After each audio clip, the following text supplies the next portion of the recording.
Muy buenos días, yo soy María Isabel Ramírez. En esta oportunidad les voy a compartir un trabajo producto de una investigación que ya ha sido publicada. Primero que nada, le doy las gracias a los organizadores del Campamento Internacional Virtual del Programa de Educación Cultural Bilingüe 2021. Esta investigación tuvo como interrogante central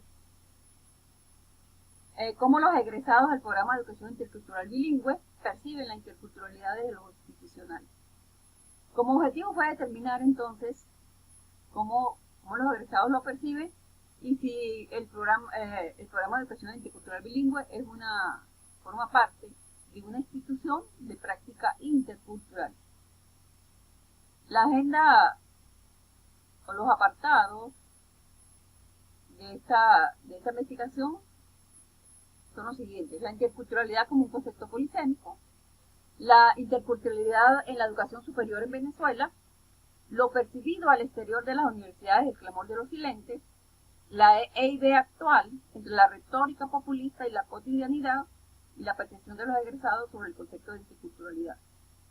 Desde el punto de vista metodológico, se basó en Mato, Maldonado y Rey, quienes ellos perciben desde el análisis integrado, incorporan categorías como lo político, lo cultural, lo económico y lo comunicacional como recursos analíticos en búsqueda de sentido. Considerando entonces, tenemos que la interculturalidad es un concepto polisémico. Desde el punto de vista negativo, pues, ha estado asociado a las ideas de expansión, de colonización y todas las consecuencias que esto ha acarreado desde siempre. Desde lo positivo, pues está asociado a la idea de la UNESCO de una interculturalidad afirmativa, desde los años 90 hasta hace poco, y de la interculturalidad crítica, que es la posición de Catherine Wolf, 2012, asociado a la idea de descolonizar.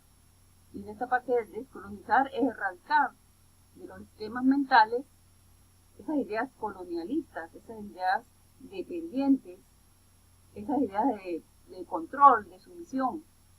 Y desde el punto de vista curricular es la integración a los contenidos de las cosmovisiones, de las lenguas, de todos los saberes unidos a los saberes universales. De la interculturalidad como reafirmación hacia la convivencia y la paz, pues está unido a los movimientos sociales, a las luchas, y en este caso entonces a Colombia, a Argentina, a Chile, bueno, a casi todos los países de América Latina. En el caso de Venezuela, pues no está unido a esas luchas, movimientos, etcétera.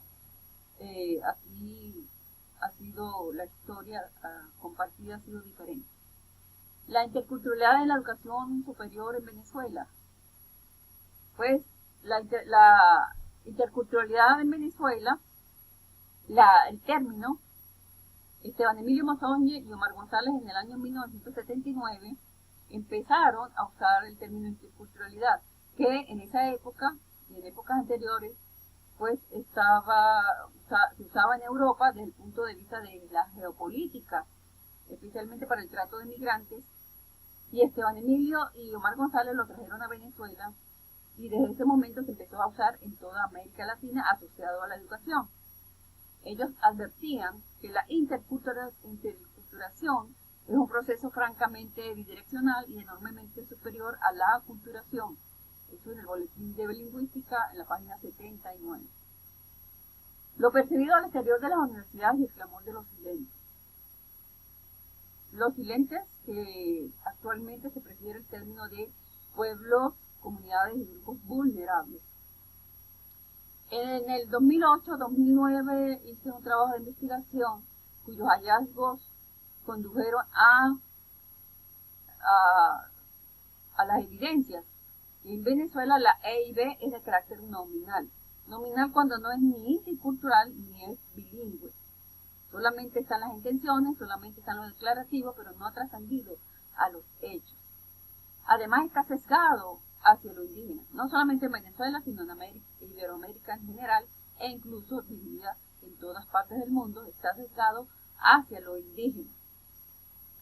Pero ya sabemos que es de carácter no bidireccional, sino multidireccional, incluso multisectorial. Persisten los discursos construidos con aires de benevolencia para persuadir, para engañar, para manipular, para controlar. Hay escasas investigaciones sobre la interculturalidad de facto. Hay muchas investigaciones sobre la interculturalidad descriptiva. Desde lo complejo posee un carácter paradigmático en cada país. Cada país lo asume de manera diferente. Incluso los términos. Nosotros acá en Venezuela, considerando los derechos humanos a nivel internacional desde 1948, especialmente desde los años 90 para acá, preferimos el término pueblo en vez de etnia y otros aspectos ya asumidos. Pero en Colombia, por ejemplo, prefieren llamar el término etnoeducación. Todavía se usan la palabra etnia, aunque etnia signifique pueblo, pero nada es, en el lenguaje todo es intencional y marca un sentido. Y entonces, bueno, cada país lo ha asumido de manera distinta. Entre la retórica populista y la cotidianidad, pues, hay una resistencia indígena, especialmente en lo que son los contenidos virtuales. Hay escenarios educativos y de formación, en el caso de Venezuela, informativos, lo que está declarado en el capítulo 8, por ejemplo. Hay una reafirmación de resistencia en muchos lugares de Iberoamérica, incluso Estados Unidos y Canadá, de manera distinta y yo diría que con un tono diferente. Las reivindicaciones y los desafíos futuros siguen girando alrededor de la educación. En cuanto al tema central de las percepciones de los egresados del programa de educación intercultural bilingüe, pues tenemos que la percepción de los egresados considere tres: uno de Amazonas, uno de Zulia y otro de Apure. El egresado uno dice: para mí es un derecho ciudadano para compartir, relacionarme e interactuar con todos los otros ciudadanos del mundo diferentes. Acá en Amazonas falta mucho para que nos vean como iguales. Ya al llamarnos parientes, marcan distancia y no decir de los maltratos. Eso de interculturalidad positiva está muy crudo y en el papel.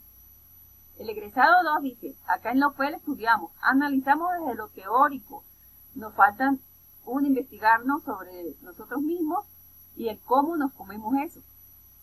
Él también dice que la interculturalidad, desde mi parecer, es un reconocimiento de nosotros llamados los otros y de una consecuencia de la diversidad. Y el 3, el de Apure, se dice que es la relación entre culturas. Yo diría que apunta hacia las buenas relaciones. La interculturalidad está ahí, entre el papel y lo que vivimos, pero a la deriva. No hay un hilo conductor de quien guíe de verdad este barco. Entonces lo que sumamos allí es, hay un empoderamiento de que sí es un derecho ciudadano.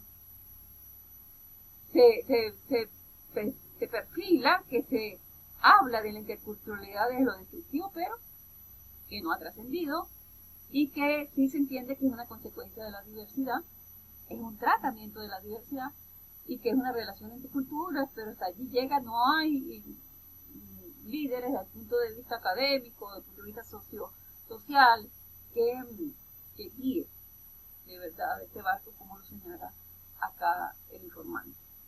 En cuanto a los sentidos asociados a las prácticas de los procesos socioeducativos interculturales, el egresado 1 dice: en líneas generales, los procesos socioeducativos al interior del programa de educación intercultural bilingüe se centran más en lo relacional teórico, pese a que la mayoría de nuestros alumnos del programa son indígenas y no en lo funcional pragmático. Se habla de los procesos socioeducativos, pero no se viven fuera de la universidad o de las aulas, salvo muy pocas excepciones.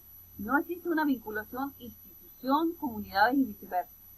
Las visitas son esporádicas y con fines concretos, o sea, a dar clases, a las prácticas y otra vez hacia atrás.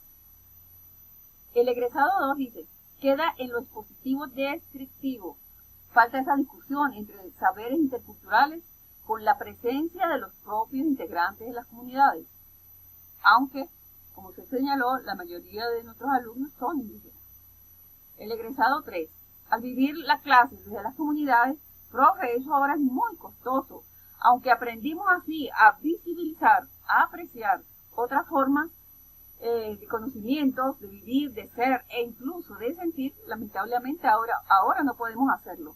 Y no es lo mismo quedarse en el cuento y no vivirlo. Se sigue otra vez insistiendo sobre lo mismo. Descripción, no trascendencia, de lo meramente positivo, etc. Entonces, ¿cuáles son las evidencias?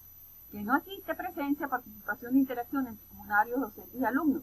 Aunque son grupos heterogéneos, no hay convocatoria para que los interlocutores y líderes participen en los procesos socioeducativos. Se siguen reproduciendo estrategias que afirman y resaltan el marketing de la folclorización, así como también los analfabetas contextuales. Bentigun, Forney, Betancourt en el 2009 dicen que son personas incapaces de leer sus propios mundos. Interpreto entonces que la urgencia de apostar por el fortalecimiento de lo propio, en el caso Wayuu, por ejemplo, un sentido claro de identidad con una profunda intención por un trabajo intracultural marcado por una disposición hacia el empoderamiento de la comunidad y el enaltecimiento de la cultura y de la identidad de unos y de otros. Las estructuras de poder, la administración y la gestión muestran un sentido socioestatal de burocratización. Lo intercultural forma parte del aparato de control y de las políticas educativas y lingüísticas del Estado para mantener el estado de sumisión de lenguas y culturas. Se concluye entonces que hay que reflexionar y interpelar a los actores desde y sobre las culturas o las culturas en acción. Es un paso importante para posibilitar la interculturalidad afirmativa e incluso crítica, donde se insta o combina a los participantes como agentes de su propia vida, que vayan superando la posición de sumisión o subalternidad promovida por la visión hegemónica. Y cuando estoy hablando de hegemónica, no solamente estoy hablando de Occidente, estoy hablando de Oriente, estoy hablando de todos los demás puntos de vista de los continentes que forman lo que son los conocimientos universales y lo que forma parte de la vida en este planeta. Lo intercultural está en el contexto social de práctica cotidiana, por eso para analizarla, pues hay que vivirla, hay que reflexionar sobre ella en ese contexto de acción, donde también somos actores, observadores y analistas. Gracias por su atención.